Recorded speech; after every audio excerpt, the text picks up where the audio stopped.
super heavy, large part machining. That's exactly what this machine is capable of.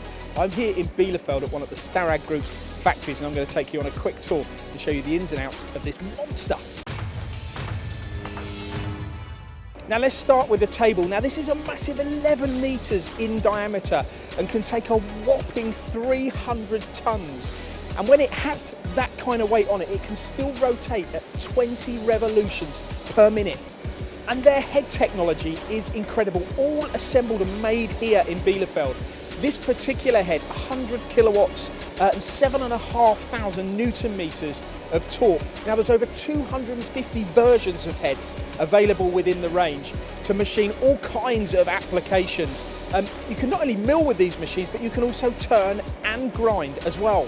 Now this machine has 13 meters in the Y-axis, it has 14 meters in the X-axis, and the ram combined with the W-axis can achieve 8.5 meters of travel. It's massive.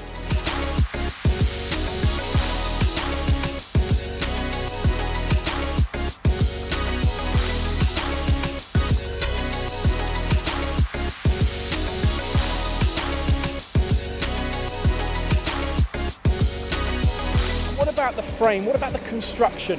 Well, these columns here are huge. They have hydrostatic guideways throughout this machine and on the table as well. The ball screws are massive that drive the W-axis up and down.